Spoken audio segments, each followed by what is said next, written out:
Hey guys, it's me, Miss Norris, and today I'd like to share a fun read aloud with you of the story Stone Soup. Stone Soup is a very old story and many people have retold it, and this version was written in 1981 and it was illustrated by Diane Paterson, and I hope you really enjoy it.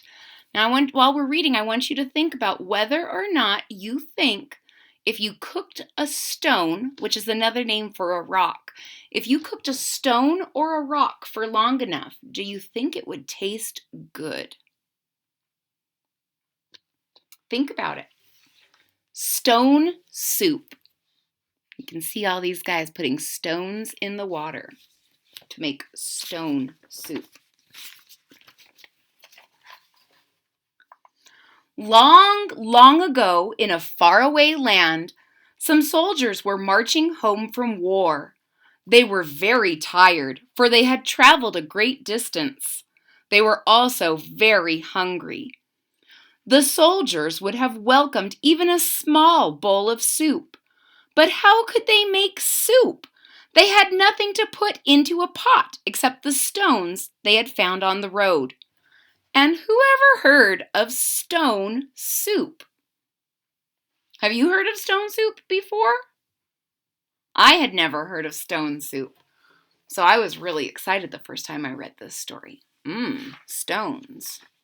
And there's these soldiers and they're coming home from war and they're very tired and very hungry.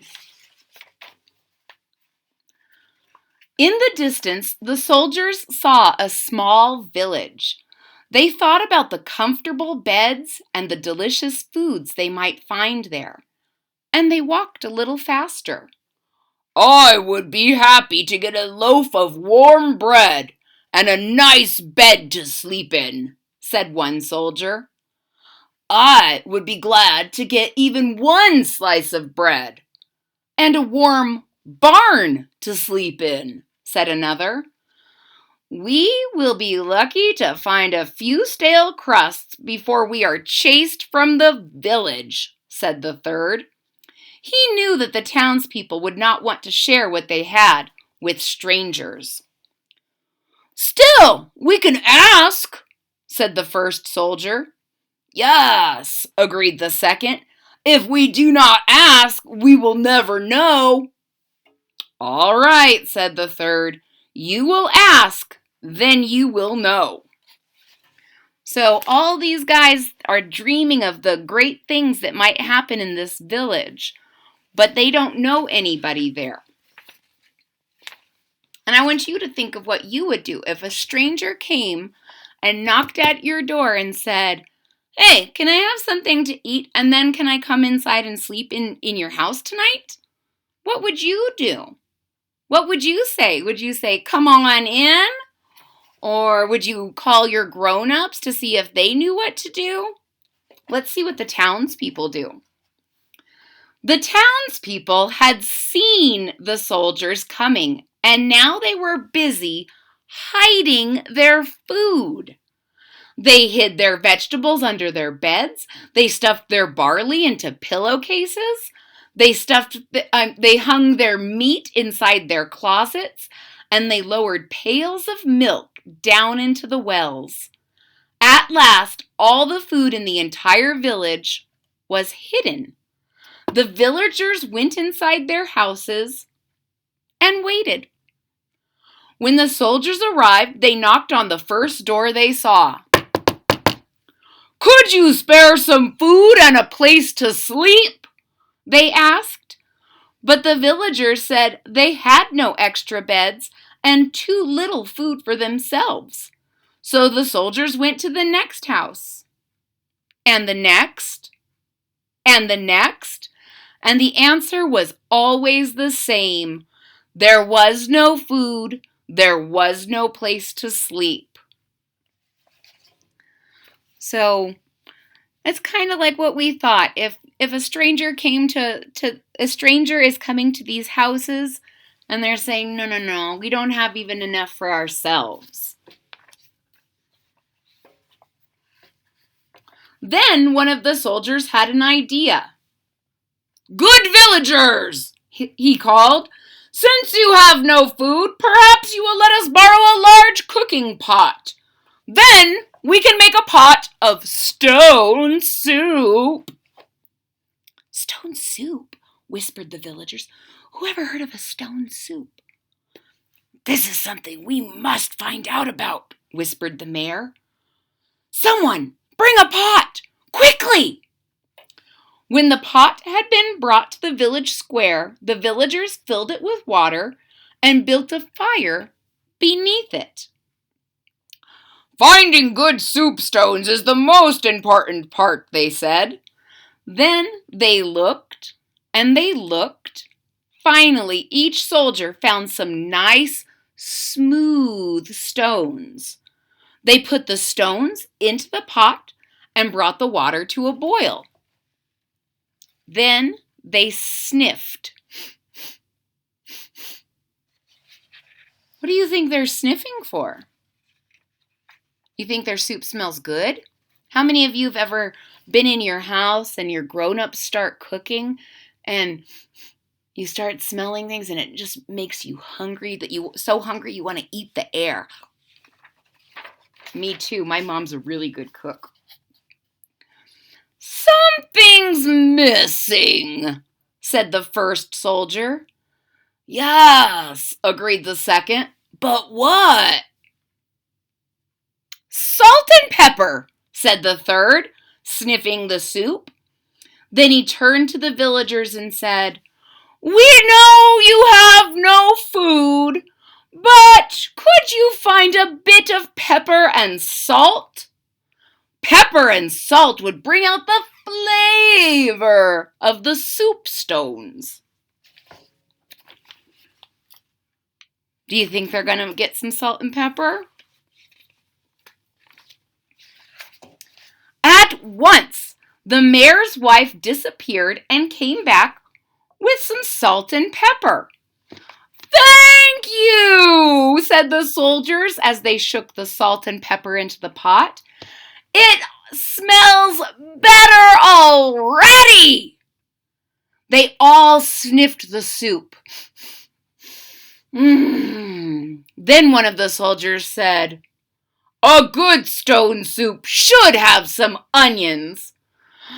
But since there are none, we will simply do without them." A peasant woman heard the soldier and said, "I may have an onion or two," and she hurried home. Soon she returned with half a dozen peeled onions, which she dropped into the soup. So you can see now we have in our pot water, stones, salt, pepper, and now some onions. I wonder if those onions really will make that soup taste a lot better. And I'm still wondering if those stones get softer as they cook.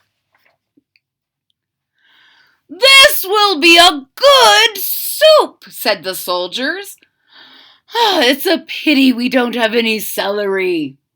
But that would be hoping for too much. After all, we were lucky to find such good soup stones in the first place." A farmer's wife overheard this and ran home. In a few minutes, she returned with several stalks of celery, which she cut into small pieces and tossed into the soup. It's getting better and better. What else would you like to put in a soup?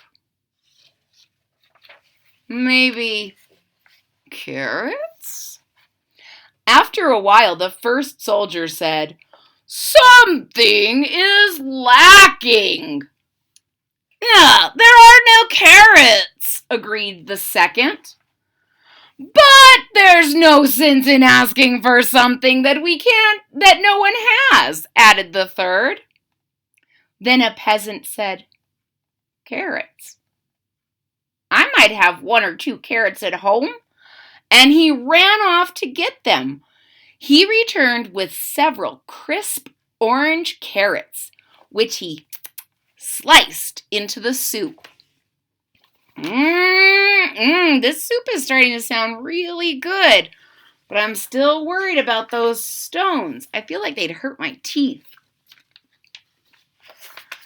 The stones are cooking nicely, remarked the soldiers. Just smell the soup. It's too bad we don't have a few potatoes. But why wish for something you can't get? A farmer overheard this and hurried away. Soon he was back with an armful of potatoes. The soldiers peeled them and tossed them into the soup. So now we have water, salt, pepper, celery, carrots, and potatoes. Well, that sounds like a great little vegetable soup. And did I forget the stones? And stones. Don't forget the stones. Then the first soldier stirred the soup, saying, It's a bit too thin, but since there's no barley to thicken it, we will have to be satisfied. The town miller heard this and ran to his mill. Soon he returned with some barley, which was stirred into the soup. Now you can, barley isn't something that we see a lot, but barley is it's a little grain. It's a little bit like rice. So you can imagine that they stirred a bunch of rice in, and it kind of sucks up the water and makes the soup thicker. A perfect stone soup, said the first soldier. If only it were a bit richer, suggested the second soldier. Too bad we don't have any milk to stir in. And before long, someone had brought him a bucket of milk for the soup. The third soldier said, With a bit of meat, it would be like the soup we made for the king last month. But since there is no meat, we must be content with what we have. So did you hear that? They're saying that this soup is almost fit for a king, and it's like the soup that they made for a king last month. The villagers buzzed with excitement. The soldiers had dined with the king? Their townspeople ran to their houses and came back with big chunks of meat, which they put into the soup. When at last the stone soup was ready, the soldiers tasted it. It's thick, said the first. It's rich, said the second. It is fit for a king, said the third. Look how happy all the soldiers are. They've had a lot of different things that have been added to those stones. Now, the villagers decided that if this soup were really fit for the king, then it couldn't be served alone. So they brought out loaves of bread and roasts and barrels of cider. Long tables were set in the village square, and everyone sat down to eat. And all of the villagers agreed that the soup was thick, rich, and fit for a king. They could hardly believe it had been made from stones. So at the end, they decided that if you had a soup that was good enough for a king, then you needed bread, and you needed meat, and you needed things to drink.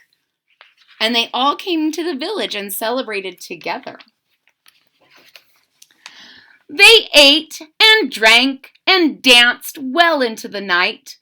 Then they took the soldiers into their homes and let them sleep in the most comfortable beds. In the morning, everyone gathered again in the village square.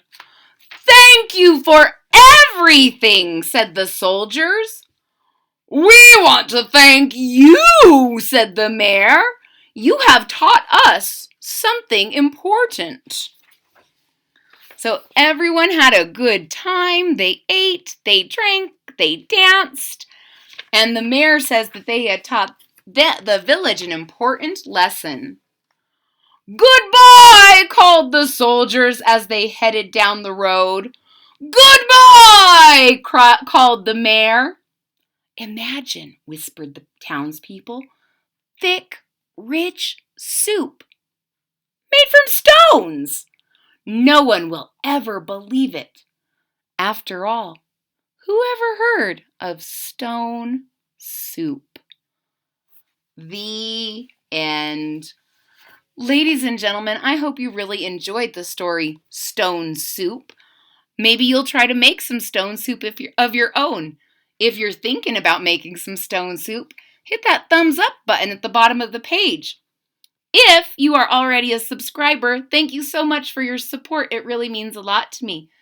If you're not a subscriber yet, hit that subscribe button down here at the bottom of the page.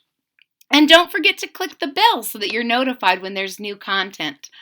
I hope you all have a really nice night, and I'll see you next time. Bye-bye.